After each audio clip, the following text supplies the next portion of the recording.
On the morning of January 2nd, 1978, a woman in California received a phone call from a man asking for someone named Reed. She didn't know anyone by that name, so she politely told the caller he had the wrong number and hung up. She thought nothing of it and moved on with her day. However, things took a horrifying turn that evening. At the time, callers had to manually enter each digit on a rotary phone, making wrong numbers a common occurrence. But this time, what she heard was deeply disturbing. The man who had previously asked for Reed was now threatening her life. This wasn't a prank. She received another call from the same person. It was later confirmed that the caller was the infamous Golden State Killer, one of the most terrifying serial killers in U.S. history. He operated across California from 1974 to 1986, striking in counties like Sacramento, Ventura, Santa Barbara, and Orange. Unlike impulsive killers, he planned his crimes meticulously, sometimes months in advance.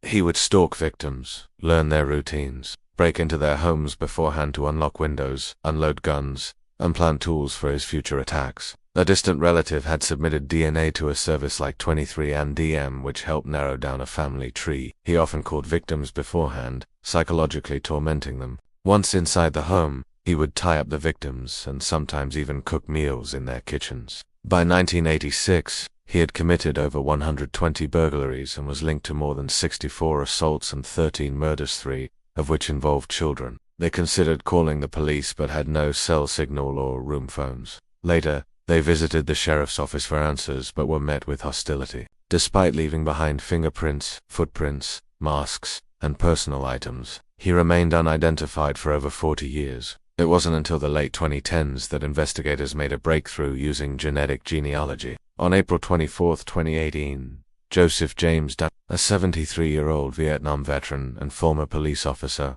was arrested.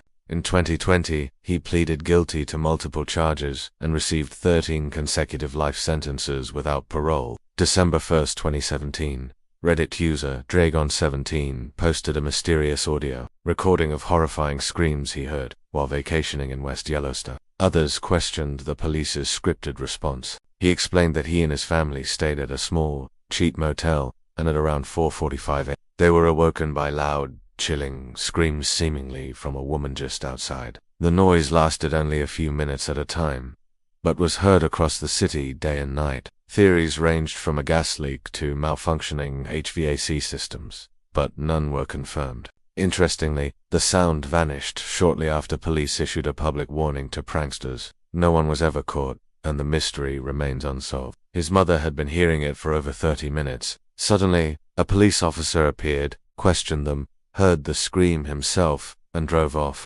Both officers claimed it was an intoxicated woman yelling for her boyfriend. However, the scream didn't sound like any drunken outburst. Initial speculation linked it to underwater volcanic activity or an iceberg scraping the seafloor. However, none of these theories matched the unique characteristics of the sound. Experts and park rangers, upon hearing the recording, speculated that it may have been a mountain lion, known for producing human-like screams. Some YouTube commenters suggested that one part of the audio sounded like a person screaming back at an animal in frustration. While the mountain lion theory remains the most plausible, Dragon's post is now suspected by many to be partially or fully fabricated for internet attention. In February 2016, residents of Forest Grove, Oregon, began reporting a strange, high-pitched noise. Over 200 emergency calls were made as residents reported both auditory disturbance and physical discomfort. Some believed it could be a prank involving a powerful air horn. In 2013, a 4chan user shared a chilling audio recording they had taped from WKCR 89.9 FM, New York in the mid-1990s.